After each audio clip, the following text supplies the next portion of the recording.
অয়ন আসলে কে তা কেউই জানতো না। তবে কেন জানি না অয়ন নিজেও কাউকে কিছু বলতে চাইতো না।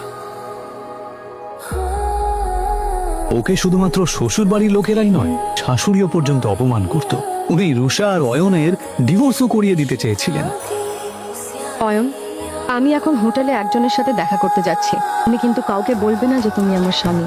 কিন্তু রুষা, অয়ন, তুমি ভালো করেই জানো যে ভেতরে যারা আছেন তারা কত বড় লোক। জানতে পারেন যে আমার স্বামী একজন গরিব কাঙ্গাল, তাহলে আমি কাউকে মুখ দেখাতে পারবো না।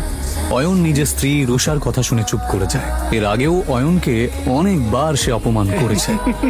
রুষার বাড়ির লোক অয়নের সাথে একটা কুকুরের থেকেও খারাপ আচরণ করত, কিন্তু অয়ন কারোর কথায় মন খারাপ করত না, কারণ সে তার স্ত্রী রুষাকে পাগলের মতো ভালোবাসত।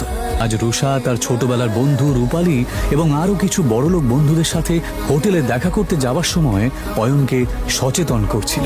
অয়ন, শেষবারের মতো বলছি, ভেতরে গিয়ে কোনো সিন ক্রিয়েট করবে না। ঠিক আছে, তুমি যা বলবে। হোটেলের ভেতরে বড়লোক বাবার বখাটে সন্তান প্রেম সেন, রাজ বোস এবং পারাস আগরওয়াল বসেছিল। তারা রূপালীর বন্ধু হলেও রুষাকে দেখার পর এবং তার রূপ দেখার পর অবাক হয়ে যায়। এটা কে রূপালী? এত সুন্দর দেখতে। ও ও আমার বেস্ট ফ্রেন্ড রুষা। অয়নের জামা কাপড় দেখে নাক মুখ মেকিয়ে পারাস জিজ্ঞেস করে, আর এই সুন্দরীর সাথে বাঁদরটা কে রে?